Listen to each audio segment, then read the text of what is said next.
여러분 안녕하십니까? 오늘도 참으로 좋은 날입니다.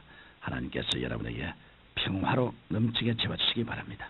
저는 오늘 여러분과 함께 베드로전서 1장 6절로 7절의 말씀을 가지고 고난과 축복이라는 제목으로 은혜를 나누고자 합니다.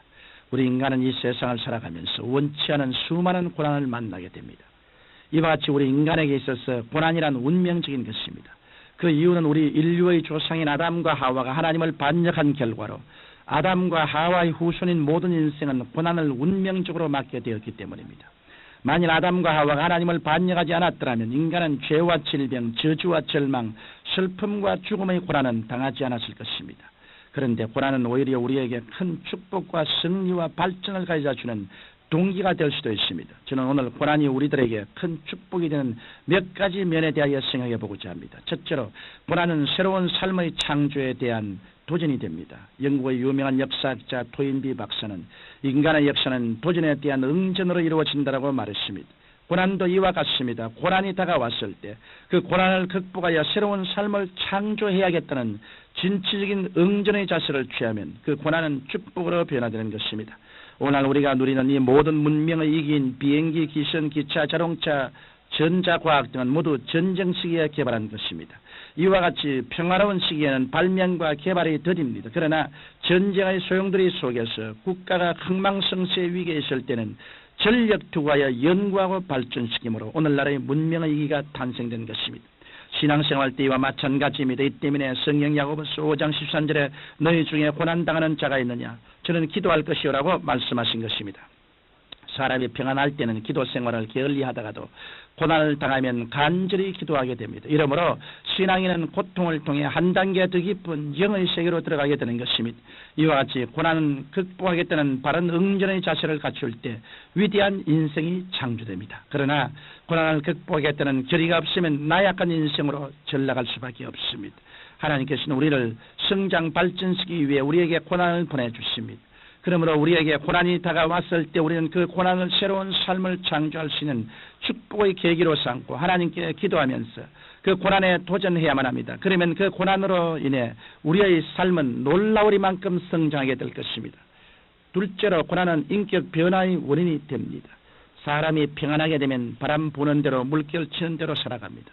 그러나 그것은 고난이 다가와 개인, 가정, 생활, 자녀 문제에 부딪혀 전전긍긍할 때는 자신을 살펴보고 회개하게 됩니다. 우리나라에 큰 성령운동이 일어나게 된 것도 전쟁 등 비극적인 사건을 통해 불철주야로 회개하여 부러지었기 때문인 것입니다. 그래서 회개를 통해 위대한 인격적인 변화를 가져올 수 있었던 것입니다. 그리고 고난을 당하면 자기를 성찰하게 됩니다. 물은 높은 곳에서 낮은 곳으로 흐릅니다. 이처럼 하나님의 은혜도 하나님 앞에서 낮아진 사람에게 임하는 것입니다. 이러므로 고난이 다가왔을 때 자신을 성찰하고 하나님 앞에서 겸비한 자세를 취하는 사람은 축복의 그릇을 준비하게 되는 것입니다. 나아가 고난 자아를 깨뜨리는 동기를 마련해주고 하나님을 의지하게 해줍니다. 고난을 당하기 전까지 인간의 지혜와 수단과 방법과 힘을 의지하다가도 고난을 맞으면 인간적인 모든 것을 버리고 전적으로 하나님을 의지하게 되는 것입니다. 이 때문에 고난은 우리로 하여금 깊은 신앙, 즉 순종하는 삶을 살게 해주는 것입니다. 이처럼 고난은 우리의 인격의 변화를 일으키는 원인이 됩니다. 이 때문에 하나님께서는 성령을 통해 우리에게 고난을 갖다 주시는 것입니다. 그리스도인들은 고난을 통해서 인간적인 것들을 버리며 그리스도의 형상을 닮아가는 것입니다.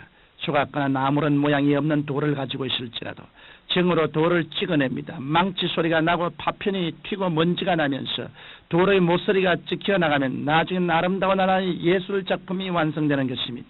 오늘 또 하나님께서는 말씀의 정과 성령의 능력으로 우리 그리스도인들을 예수 그리스도의 모습으로 다듬고 계십니다. 이와 같이 인간적인 것들이 찍혀나가는 아픔, 그 고난이 없이는 그리스도의 형상이 나타나지 않은 것입니다. 셋째로 고난은 강인한 인격을 만들어줍니다. 평안에 젖어 살면 온실에서 자라는 화초처럼 인격이 유약해집니다. 오늘날 부모에게 한마디 꾸중을 듣고 자살한 청소년이나 애견이 죽었다고 자살한 청소년이 있는 것은 고난을 모르고 컸기 때문입니다. 이와 같이 강인한 인격으로 성장하기 위해서는 고난의 훈련을 받아야 합니다. 그래서 자식을 키우려면 여행을 보내라는 말이 있는 것입니다. 여행을 가게 되면 집에서처럼 평안하지 못합니다. 고생과 고난이 뒤따르기 마련입니다. 그러나 그 고난의 경험을 통해 강인한 인격을 갖게 되어서 사회 진출에도 무슨 어려움이 닥치든지 그 그 어려움을 이기고 나갈 수 있게 되는 것입니다. 이 때문에 하나님께서는 당신의 일을 맡기려는 사람에게 고난의 과정을 지나게 합니다. 아브라함은 25년을, 야곱은 20년을, 요셉은 14년을, 모세는 40년을 하루같이 고난을 받았습니다. 이들은 모두 이 고난을 통해 강인한 힘을 얻고 위대한 신앙인들이 되었던 것입니다. 이러므로 여러분은 고난이 다가왔을 때 고난을 강인한 인격을 만드는 것을 분명히 알고 실망하거나 좌절하지 말고 하나님 앞에 엎드려 기도하면서 이겨나가게 되시기를 바랍니다. 넷째로, 고난은 하나님의 축복을 감사하게 합니다. 우리 인간의 질병의 대다수가 스트레스로 온다고 합니다. 그런데 그 스트레스를 없앨 수 있는 방법이 있습니다.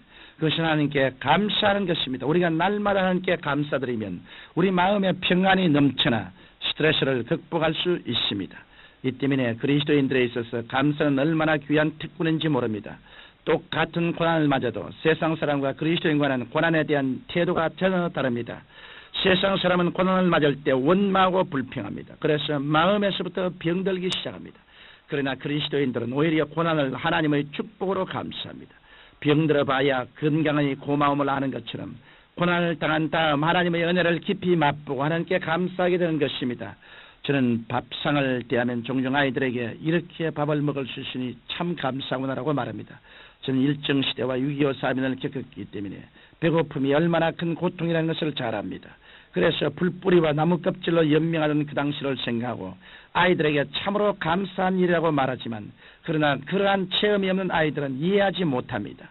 이와 같이 고난이 우리에게 다가왔을 때 우리는 하나님의 은혜가 정말 귀하다는 것을 알고 깊은 감사를 드리게 되는 것입니다. 그리고 그 감사를 통해 마음의 평화를 얻고 고난을 이겨나갈 수 있는 것입니다. 사랑하는 청취자 여러분, 계속된 고난은 인간을 파멸시킵니다. 그러나 계속된 축복도 인간을 파멸시킵니다. 이 때문에 하나님께서는 우리에게 고난과 축복을 번갈아 주시는 것입니다. 우리는 우리에게 다가오는 고난과 축복에 잘 대처하기만 하면 우리는 이 땅에 살 동안 소금과 빛의 역할을 다하며 승리하는 삶을 살 수 있는 것입니다.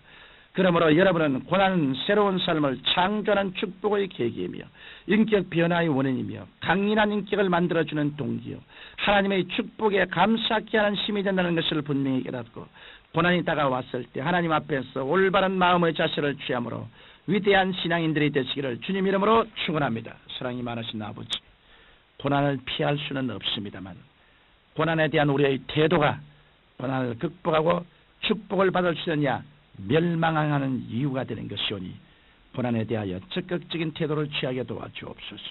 예수님 이름으로 기도합니다. 아멘.